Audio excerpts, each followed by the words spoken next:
Hello दोस्तों, स्वागत है हमारे तिवारी जी रोस्टर चैनल में। तो मस्ती में कट रही है ना जिंदगी। चलिए आपकी मस्ती भरी जिंदगी में थोड़ी और मस्ती डालने की शुरू करते हैं सफर बिना समय गंवाए। तो कानों में ईयरफोन लगा लीजिए क्योंकि इस वीडियो में बहुत ज्यादा गाली होने वाला है। तो बिना समय गंवाए शुरू करते हैं आज की बकचोदी। तिवारी लगा ले वीडियो। फागुन महीना ई बतावा आपकी होली में कुछ स्पेशल करबा कि तू लौड़ा चढ़बा? गजब बेइज्जती है। सरसों में आवत जाते देखी रोजीना। मोहतरमा सही है का कि भैया देखे ना तोरा के सरसों में आवत जात रोजाना? तनी खुल के बतावा।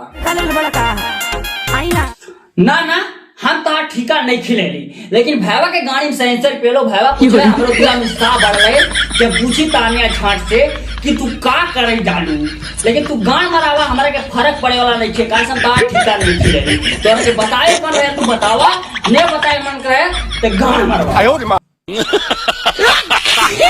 नदिया के बेटा होलियों में लेता, नदिया के बेटा होलियों में लेता।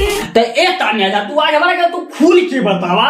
हमारा के जाने के बिया ये रियल है कि मैं तू गाना में गावा ताटू कि नदिया के बेटा लेत बा होलियों में लेत बा। पंडित जी के बेटा 3 साल से लेता, सिंह जी के बेटा सिंह जी के बेटा 3 दिन से लेता, लेता था यार। हीरा के बेटा 3 दिन से लेता, आज जी बेटा लेता बेटा लेता।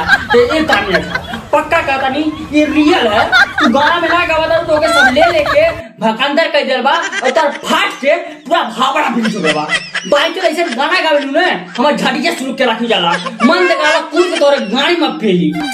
रंग से अंग मोर कोइले सारा बुरबा, रंग से अंग सारा कैले बुरबा। तिवरिया फिर से लगा ये मतरबा सही है बूर काली इनका। रंग से अंग मोर कोइले सारा बुरबा, रंग से अंग सारा कैले सारा बुरबा। तो ए भैया लोग एकरा के गरज ना समझे, मतलब पूरा अंग में रंग डाल के पूरा नहवा देल बा उनकरा के ई कहा चाहते रहे, लेकिन उनका दिल बुरबा। समझ गया। आए बानी होली खेले ओह पार से, सोना रंग न जो बनावा हमारे प्यार से। तानिया जा तू वहाँ पार से आवा चाहे यहाँ पार से आवा तो चोली रंगे पर प्यार से हम रंगब बाई जो तो यार और तो भतार ना रंगी है तो हाथ 2 किलो का तरबूजा काट के वही जिम बाहर बहन की लौड़ी तू गाना गावा ताटू कि हमार लौड़ा काटा ताटू।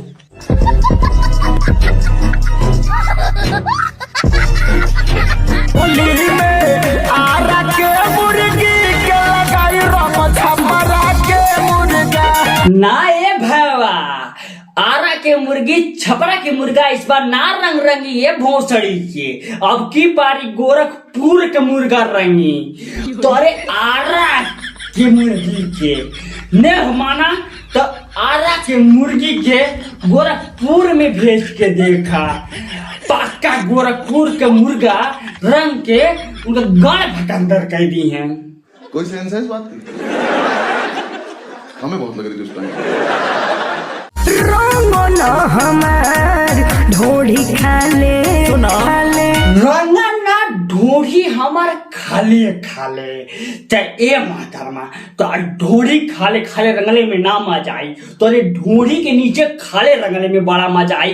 तू हमारा के देला ना बिल्कुल ही तोहार ढोढ़ी तोहार गाल तोहार जोबन तोहार नीचे का पोजीशन रंग के लाल लाल कई देवे। ओकरो से नाम बड़ी का आपन पिचकारिया डाल के तोहार ढोड़ी के नीचे वाला पोजीशन से लाल लाल रंग निकाल दे बहन चोद।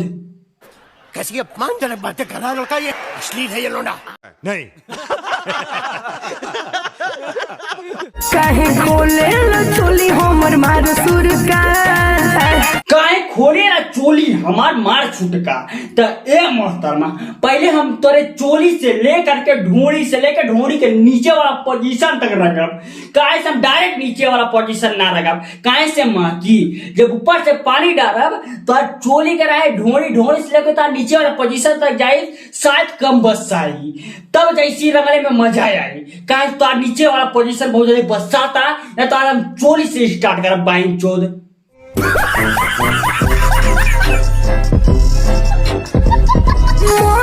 में मस्त आज हम मस्ती में मस्त आज हमहू बानी। ते ए तानिया झाट हम तोरा के झा काहे नहीं खे बोलत, तू ऐसे जन गाना गावत ताटू, हम तोरा के झाट ऐसी लगाई, हमारा के बड़ा तकलीफ होला। ए झाट ए तानिया झाट पक्का करे तू ऐसा गाना गावल बंद गई ना, तोरा के हाथ जोड़ के निवेदन बिया ने तू ऐसे गाना गाइबू हम तो हरा के गई आई। काहे से आज तक रिकॉर्ड बिया कोनो फीमेल सिंगर के अतना गाली नहीं खे देहली जितना कि हम तोहरा के देहली। ये रिक्वेस्ट बिया तोहरा वजह से हमार चैनल पे इतना ज्यादा गाली आवत या, लेकिन औरो आई, लेकिन तू गाना गावल बंद ना करबू तब बंद कर तिवरिया, बहुत हो गई बकचोदी। हाय दया, थैंक यू वेरी मच। अगर वीडियो पसंद आया तो वीडियो को लाइक करिए, नहीं पसंद आया तो डिसलाइक करिए, लेकिन करिए जरूर। कमेंट बॉक्स में बताइए कैसा लगा वीडियो, अपने दोस्तों के पास भी शेयर करिए। तिवारी जी रोस्टर चैनल को सब्सक्राइब कर लीजिए। यह वीडियो केवल आप लोगों की मनोरंजन के लिए था, इसे सीरियसली मत लीजिए, हंस के भूल जाइए, क्योंकि यह वीडियो मनोरंजन ओनली है। तो चलिए मिलते हैं नेक्स्ट इसी तरह मनोरंजन भरी वीडियो के साथ। बोलिए जय बकचोदी। तिवारी जी रोस्टर चैनल को सब्सक्राइब करिए। Bye by.